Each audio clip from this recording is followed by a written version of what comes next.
today we're going to be taking a sheet of thermoplastic and turning it into a mask like this. Well, not a mask like this. We're going to make this very mask right here, right now. So, let's get spooky.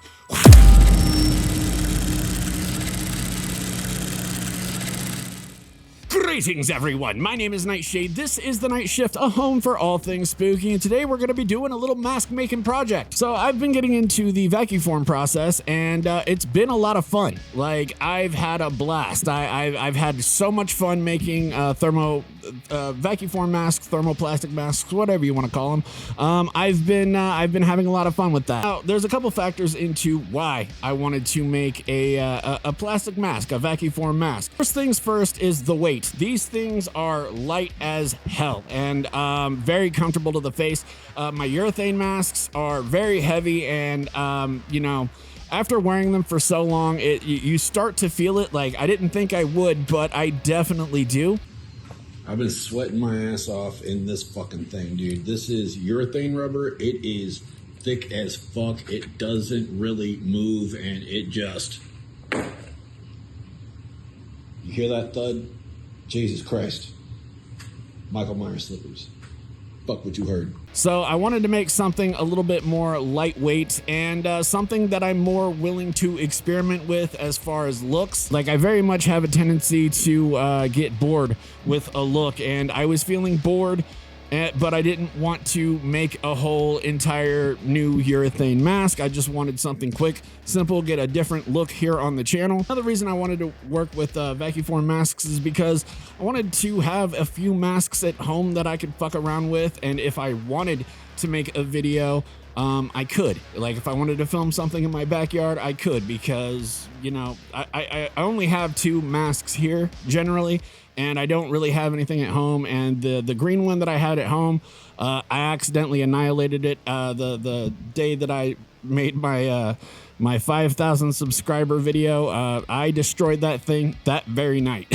It was a freak accident, though. You know, like, my pocket knife fell out of my pocket, and it like opened up and then put a giant gash right into the forehead. So that sucked, you know, but being able to have an abundance of backup masks in case something happens to another one, that is an issue that I have run into here in the lifetime of this channel.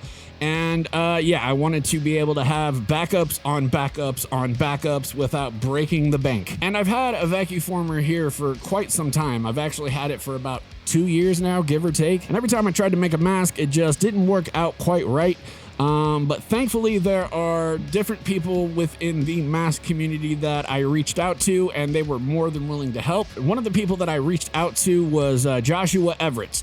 And the reason I reached out to him is because I bought a mask off of him, but he threw in a vacuum-formed Misfits mask, and after wearing that thing, I was like, man, this is a really comfortable mask. It's very light to the face. It is nice on my neck. So yeah, I really wanted to revisit learning the process of vacuumforming. So whenever I reached out to him, I asked him what the thickness of the Misfits mask was and what type of plastic it was. And Josh told me that it was 0.030 HIPS, which is high impact polystyrene, I believe is what the acronym is. So I went out, I got that, and then after a couple of attempts, it ended up working really well, and I have made a bunch of masks. And I figured this would be a good opportunity to pay it forward, to tell anybody out there that wants to know how to Vaccuform a mask, well, exactly how to Vaccuform a mask, or at least how I Vaccuform masks. And if you're interested in doing this at home, this is exactly what you're going to need. You need a Vaccuform table. Now, you can have somebody build you one like I did, or you can, there's a couple different tutorials on how to build these online. I'm sure if you look it up, you'll be able to find it pretty simply. You're also going to need some type of hotbox, which I commissioned somebody to build for me. And essentially, you just need a box with a heating element that will trap in the heat, so your plastic will heat up and droop down. And you will also need some plastic sheets that are the same size as your vacuum forming table. I will link everything that I used in the description below. So if you are interested, you can reach out and get one for yourself. Out of all the things that I've sat down and learned, woodworking stuff is not my forte. So, and I'd probably end up losing a finger with some of the power tools. So better safe than sorry. You know, I reached out to other people to buy my setup, and I will link all of that information in the description below if you are interested. So the first thing that you're gonna want is a buck, and I'm not talking about dollars, and I'm not talking about male deer. I'm talking about a vacuum forming buck. As you guys know, I had already taken a silicone mold of this mask whenever I was first sculpting it. So what I ended up doing was mixing a batch of plaster cement and pouring it directly into the mold, so that way it filled up to the top and it would harden, and I basically have a piece of, you know, concrete in the shape of my mask. And then you're gonna put that on your Vaccuform machine and then dust it with baby powder. This will help the plastic come off of the buck much easier. Trust me, it was a pain in the ass until I started doing that. It sucks, believe me. Do not skip this step unless you want to really hurt your fingers trying to yank this mask off of the buck. It's a pain in the ass, so be sure to add some sort of protective layer between the Vaccuform and the buck. And after that, I ended up taking the proper precautions and putting on some heat resistance gloves. Then I put my plastic into my frame that does come with the Vaccuformer that I purchased. After that, I turned on my hotbox and I sat my thermoplastic on top of the hotbox. Once the plastic starts to bow inwards, that is the time you want to quickly grab the frame and put it over top of your buck and hit the vacuum. The plastic will bow rather quickly, so it's something that you have to stay by and keep your eyes on at all times. The very first mask that I did, my ADHD ass was looking through my masks and stuff, and I completely forgot about it and got a warped, melted piece of plastic to come back to. So yeah, that was sick. That smelled great. It did not. And then when that is done, you should have a perfectly formed mask. You know, if it doesn't work right the first couple of times, stick with it. Eventually you learn where the problem spots are. Just stick with it. Make sure you have like a solid 5 to 10 extra pieces of thermoplastic before you get it done properly. I myself bought 20 sheets and only 16 of those sheets ended up getting used because, you know, the first couple of masks didn't turn out that great. And this process is so much fun and it's so easy and it's very satisfying whenever it sucks down. It really scratches my brain and makes it very happy the way it just sucks down onto the buck and takes the shape. It's just something about it makes me very happy. And that's basically Vaccuforming in a nutshell. Now, I am going to show you how I made this mask. We are going to switch to the top-down angle, and I will tell you everything that I did to achieve this look here. Now, because I used the thickness of 0.030 HIPS, it is thin enough that you can just go at it with a pair of scissors, a small pair of scissors, and an X-Acto knife, and I was able to cut out the shapes no problem.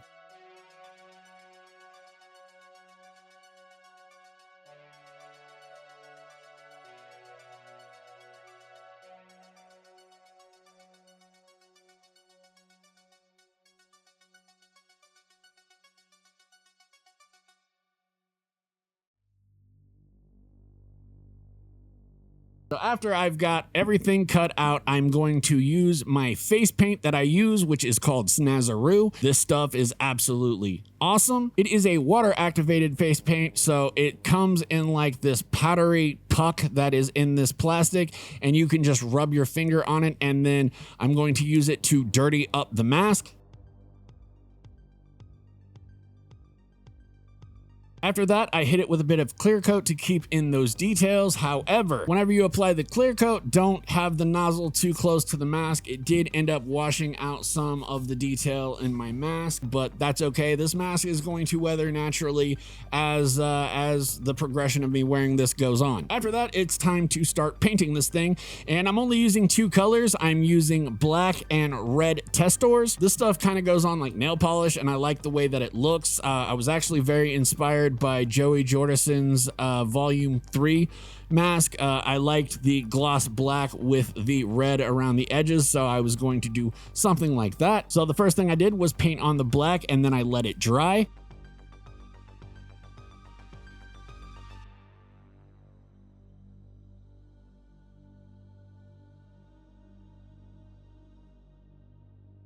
After that, I added the red, and I went a little too thick, and it ended up pouring up the mask. It ended up going down the dome shape that I have here, but that ended up being a really cool mistake, and I'm happy with it. After that was all said and done, I ended up using some chrome paint for the teeth. I know all of my masks have had some sort of metallic tooth look, and I will experiment with different tooth paints and stuff like that, but I'm really digging the metal spiky teeth, and so I'm gonna stick with that on this mask. However, other masks in the future, I will do, you know, something a little bit different. After that, it is time to black out the mouth with a little bit of fabric. Now, what I like to do is I like to take the morph masks, the you know, the all black masks that cover up your entire head. It's a very breathable fabric, but it's also very dark, so you can't see through it, you know, outside looking in. However, if you make masks that have it over the eyes, you can still see out of it, but people can't see into it. I really like the fabric, and that's what I use. Now the only thing left to do is to strap this bad boy, and we are calling this thing done. And obviously this is what it looks like. This is the mask that I've been rocking the entire video, and yeah, I wanted to test this out to see how it felt while making the video, because this is the first time I've shot a video using a Vaccuform mask, at least one of my Vaccuform masks, and yeah, really happy with the way that it turned out. But yeah, I'm really stoked with how these masks have turned out. I have 6 in total for myself. I've got 3 for here for me to fuck around with while, you know, I'm waiting for this camera to cool down after shooting a video, and then maybe I want to mess around with something. Or I do have 3 at home, and I've also been working on a way to shoot from home. So, you know, and these masks are imperative for that to happen. The only thing I'm waiting on now is a microphone, because the one that I'm using currently sucks. I've been doing test footage with these masks, and you know, trying to see how a vlog would look, or how I could get away with doing other things. And yeah, there's been too many times that I've wanted to shoot a video immediately, but I don't have a mask to do it. Now I do, so, and I have a lighting setup and everything else, so I don't have to constantly take these lights, bring them home, take them from home, bring them here. You know, things get broken that way. So I'm really excited to see how this mask sounds with this microphone. It sounds good on this camera here. By the way, if anybody's starting content creation, I highly recommend using the Sony ZV-1 Mark II. This is a camera that I will absolutely stand by. I've been having a blast playing with this and going out and shooting just weird different types of content. Like, you won't see it here, but I have been experimenting with a bunch of different content types that I want to start implementing here on the channel. It's been a lot of fun, and I've just been, you know, super busy wanting to add more here, and I do apologize for the lack of content the past couple of weeks, but I'm done obsessing with learning how to do something, so we should be back to our regularly scheduled program soon. And last week's video, I still got to shoot a couple more things, but after that, it should be done, and hopefully you'll see it either later this week or early next week, one of the two. So that, you know, things got fucked up. I am never announcing content that I am planning on doing, or putting out a release date or anything like that, because it never goes to plan.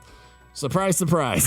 Anytime I say I'm going to do something, or something's coming out next week, it never does. So I'm not putting that energy out into the public anymore.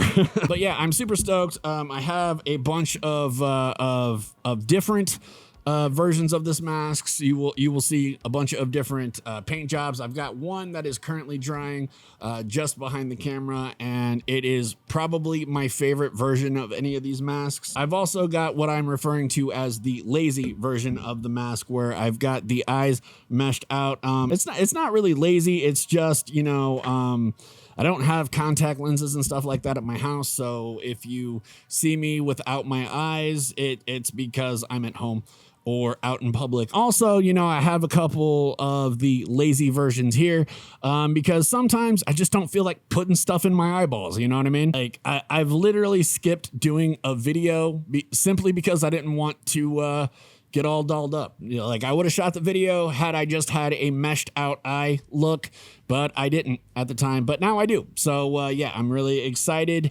and shouldn't miss out on any more videos anytime soon.